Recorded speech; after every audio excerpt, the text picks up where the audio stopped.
Wow, we're already at part 5 of this week's reading of the Messianic Jewish Family Bible Tree of Life version, TLV. And this is going to be probably the longest part of the reading of the book of Joshua out of the 3 parts, because we actually went into greater detail about the Nevi'im, the prophets, in this section of the Bible that we're actually in. And also, we also read the introduction of the whole chapter of Joshua. So we're not going to actually be doing that in the last two weeks that we do the rest of Joshua. Okay, so we're on to chapter 6. Now Jericho is tightly shut up because of Benaiah Israel, no one going out and no one coming in. Then Adonai said to Joshua, "Look, I have given Jericho into your hand, with its king and mighty warriors. Now you are to march around the city, all the men of war circling the city once. So you are to do this for 6 days. 7 Kohanim will carry 7 shofarot of ram's horns before the ark. Then on the 7th day you are to circle the city 7 times while the Kohanim blow the shofarot. It will be when they make a long blast with the ram's horn, when you hear the sound of the shofar, have all the people shout a loud shout. Then the wall of the city will fall down flat, and the people will go up, everyone straight ahead." So Joshua, son of Nun, summoned the Kohanim and said to them, "Take up the ark of the covenant. Let 7 Kohanim carry 7 shofarot of ram's horns before the ark of Adonai." Then he said to the people, "Move forward, march around the city, and let the armed force march ahead of the ark of Adonai." And it was so, after Joshua had spoken to the people, 7 Kohanim carrying the 7 shofarot of ram's horns before Adonai went forward and blew the shofarot, and the ark of the covenant of Adonai followed them. And also the armed force went before the Kohanim, who blew the shofarot, and the rear guard came behind the ark, while the shofarot continued to blow. Now Joshua ordered the people, saying, "You must not shout, nor let your voice be heard, nor let a word proceed out of your mouth until the day I tell you, shout. Then you will shout." So he had the ark of Adonai.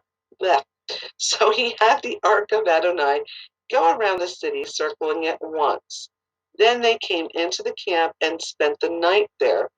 The next day Joshua rose early in the morning. The Kohanim took up the ark of Adonai, and the 7 Kohanim, carrying the 7 shofarot of ram's horns, marched in front of the ark of Adonai and blew the shofarot, with the armed force marching before them, and the rear guard marching behind the ark of Adonai, while the shofarot continued to blow. So the second day they circled the city once and returned to the camp. So they did for 6 days. Jericho's walls come down. Now on the 7th day they rose early at dawn and marched around the city in the same way 7 times. Only on that day did they march around the city 7 times. Then on the 7th time, when the Kohanim blew the shofarot, Joshua ordered the people, "Shout, for Adonai has given you the city. But the city will be under the ban of destruction. It and all that is in it belong to Adonai. Only Rahab the harlot will live, she and all who are with her in the house, because she did the scouts that we sent. But you just keep yourselves from the things under the ban. Otherwise you would make yourselves accursed by taking of the things under the ban, and so you would make the camp of Israel accursed and bring trouble on it. All the silver and gold and vessels of bronze and iron are holy to Adonai and must go into the treasury of Adonai." So when the shofar blew, the people shouted. When the people heard the sound of the shofar, the people shouted a loud shout, and the wall fell down flat. So the people went up into the city, everyone straight ahead, and they captured the city. They utterly destroyed everything in the city. man and woman, young and old, ox, sheep, and donkey, with the edge of the sword.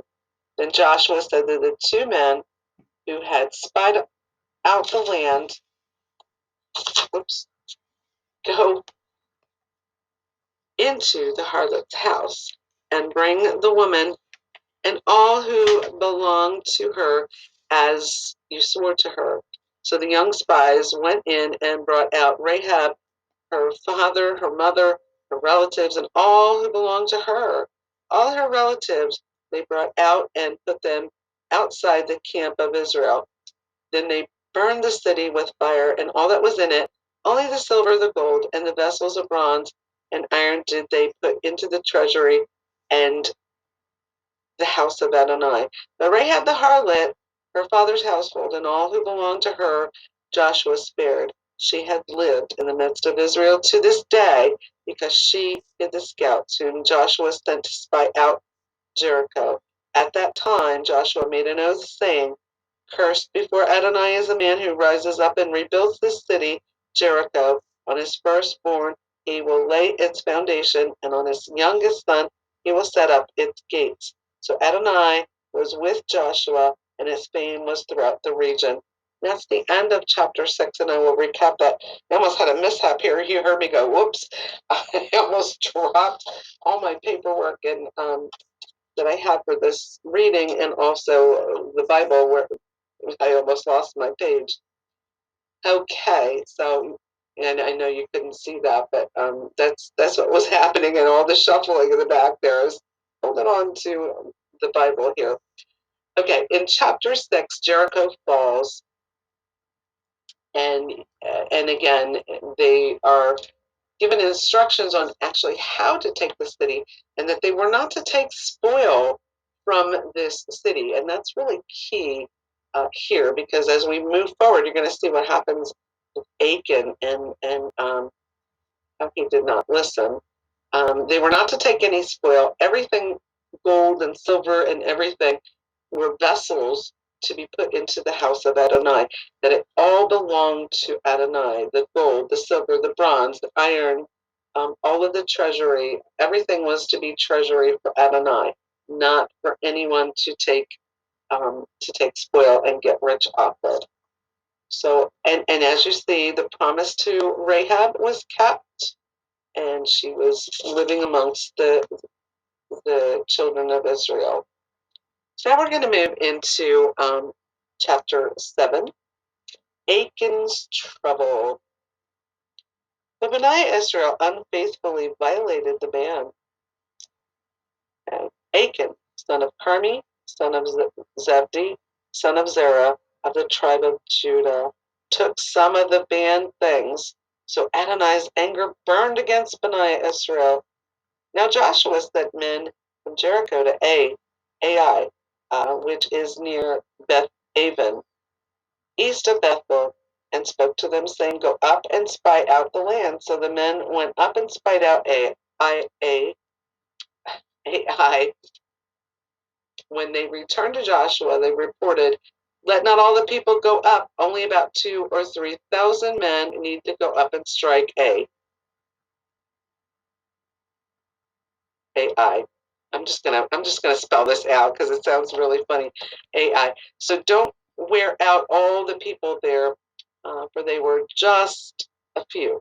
So about 3,000 men from the people went up there, but they fled before the men of Ai.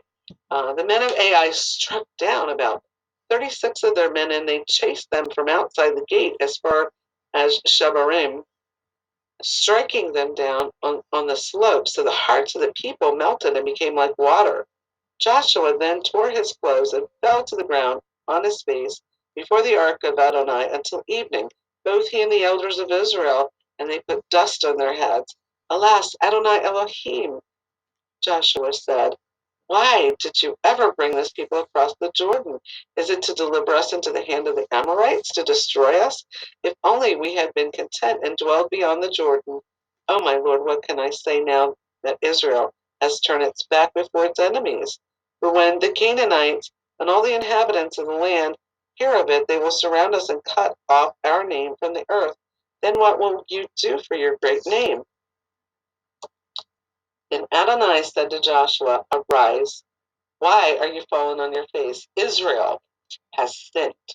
Yes, they have also transgressed my covenant, which I commanded them. Now they have even taken of the things under the ban of destruction. So they have also stolen and even deceived and even put them among their own possessions.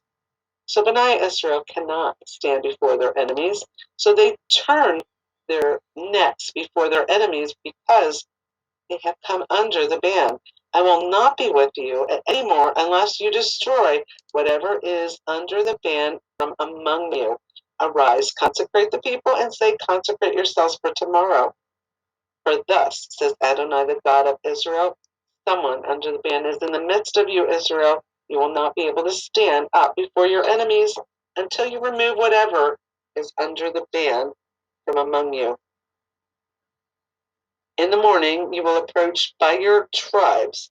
It will be that the tribe that Adonai takes will come forward by families, and the family that Adonai takes will come forwarded by households, and the household that Adonai takes will come forward man by man.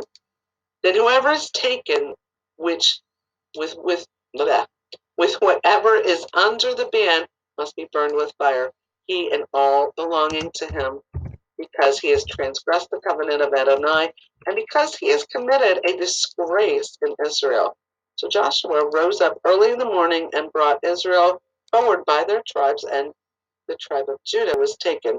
Then he brought forward the clans of Judah, and he took the family of Zerahites. Then he brought forward the family of the Zerahites, man by man, and Zabdi was taken.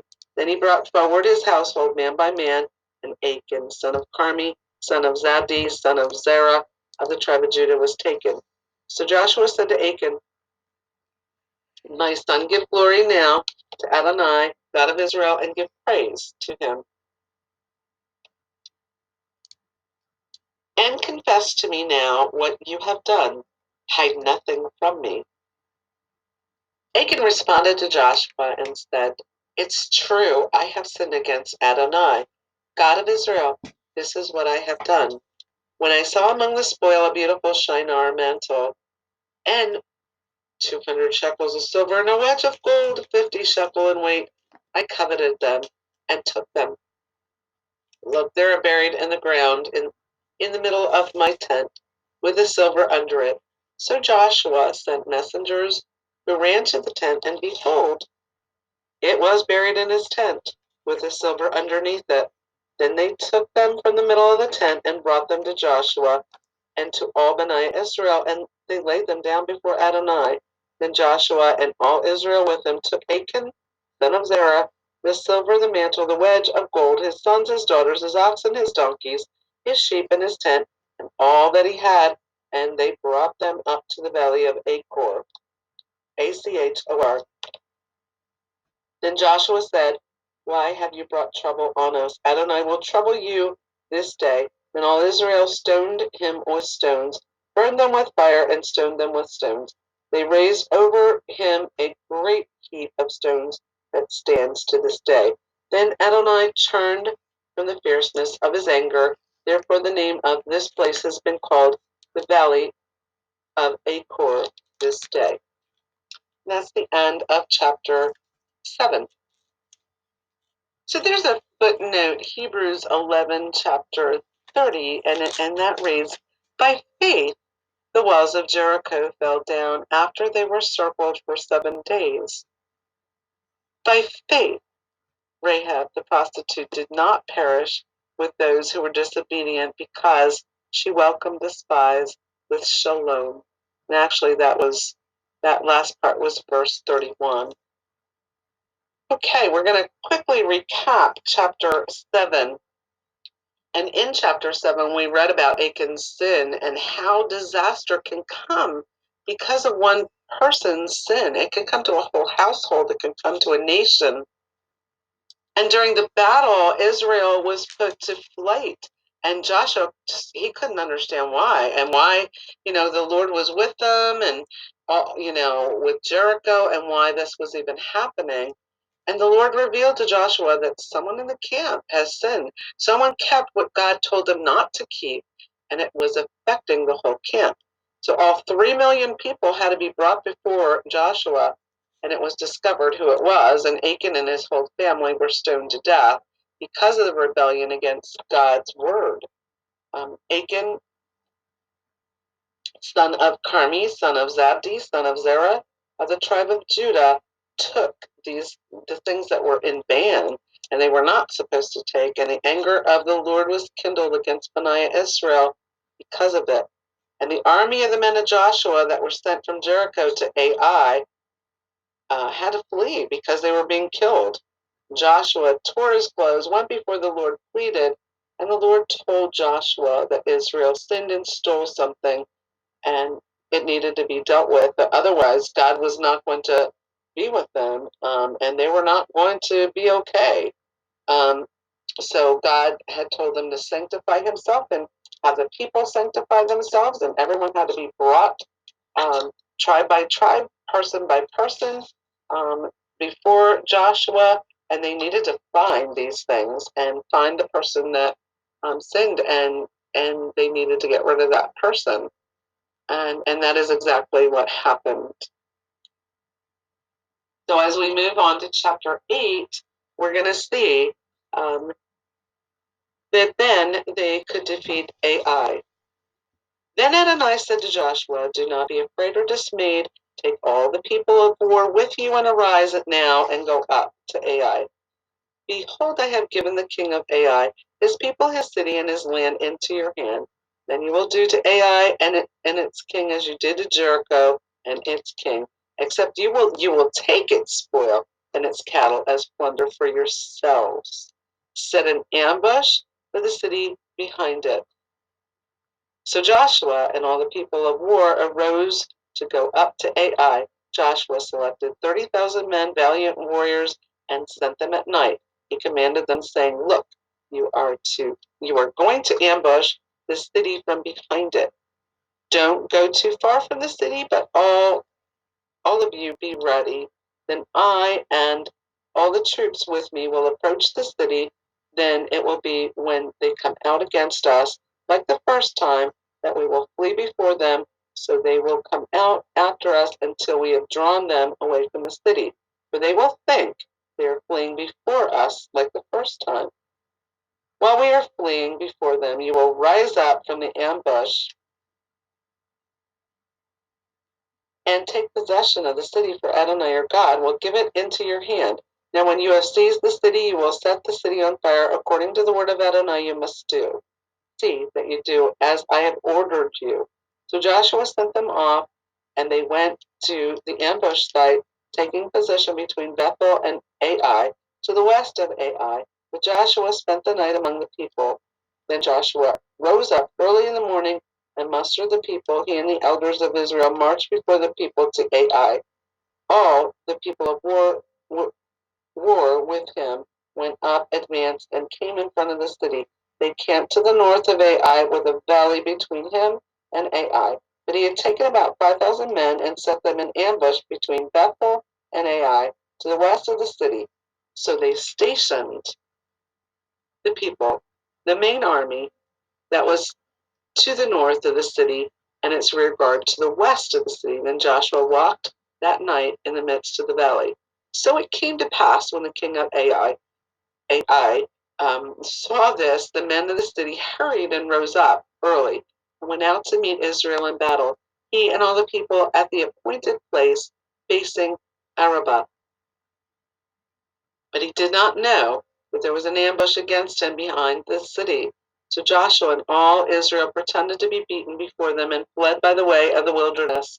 And all the people who were in Ai were summoned to pursue them. So they pursued Joshua and were drawn away from the city. Not a man was left in Ai or Bethel who did not go out after Israel. So they left the city open as they chased after Israel. Then Adonai said to Joshua, "Stretch out the javelin that is in your hand toward Ai, for I will give it into your hand." So Joshua stretched out the javelin that was in his hand toward the city. As soon as he stretched out his hand, the ambush arose quickly from their place, ran and entered the city and captured it, and immediately set the city on fire. Now the men of Ai looked back and saw, behold, the smoke of the city rising up to the sky. They had no place to flee this way or that, because the people who had been fleeing to the wilderness turned back upon the pursuers. When Joshua and all Israel saw that the ambush had captured the city and that the smoke of the city arose up, they turned back and struck down the men of Ai. The others also came out of the city against them, so they were surrounded by Israel, some on this side and some on that side. They struck them down until not one survivor or fugitive was left. But they captured the king of Ai alive and brought him to Joshua. And Israel had finished killing all the inhabitants of Ai in the field in the wilderness, where they pursued them, and all of them were fallen by the edge of the sword until they were consumed. All Israel returned to Ai and struck it with the edge of the sword. All who fell that day, both men and women, were 12,000, all the people of Ai. For Joshua did not draw back his hand with which he stretched out of the javelin until he had utterly destroyed all the inhabitants of Ai. Only the cattle and the spoil of that city Israel took as their plunder, according to the word of Adonai, which he had commanded Joshua. So Joshua burnt Ai and made it a permanent heap of desolation to this day. Then he hanged the king of Ai on a tree until evening. And at sunset, Joshua commanded that they take his carcass down from the tree, cast it at the entrance of the gate of the city, and pile over it a great heap of stones, which remains to this day. And Joshua built an altar to Adonai, God of Israel, on Mount Ebal, as Moses, the servant of Adonai, had commanded Bnei Israel, as written in the scroll of the Torah of Moses, an altar of uncut stones on which no man had wielded any iron tool. They offered on it burnt offerings to Adonai and sacrificed fellowship offerings. There on the stones he wrote a copy of the Torah of Moses, which he had written in the presence of Bnei Israel. Then all Israel, with their elders and officials and their judges, were standing on both sides of the ark, facing the Levitical Kohanim, carrying the ark of the covenant of Adonai. The outsider, as well as the native born, half of them stood in front of Mount Gerizim, that's Gerizim, and half of them in front of Mount Ebal, Ebal, just as Moses, the servant of Adonai, had commanded before, in order to bless the people of Israel. Then afterwards he read all the words of the Torah, the blessing and the curse, according to all that is written in the book of the Torah. There was not a word of all that Moses commanded that Joshua did not read before all the assembly of Israel, including the women and the little ones and the outsiders walking among them. And that's the end of chapter 8. So Ai was destroyed. The king was puffed up with pride of Ai, and the people of Ai wanted to destroy Israel. And they thought they could because of what had happened before. But once the situation, the sin was dealt with, the Lord gave Ai and the king of Ai into their hands. And if Achan had waited, he would have gotten some spoil here. But he was too greedy and actually was led by that greed to actually go against the word of Adonai prior to, and he had taken spoil where he should not have, because the spoil was supposed to go to Adonai. So here he could have had it, because Adonai was saying, whatever spoil there is, you are permitted to have it. So that was Adonai's direction to Joshua and to the people, and they did take the city, and they did take spoil, which was, there was cattle and such that they were able to take for themselves. That is the end. That is the end. I had to pause it there because I did run over, and I am redoing this part because I'm recording over it because I went over by 12 seconds. So I'm going to pause it here and come back with the final part.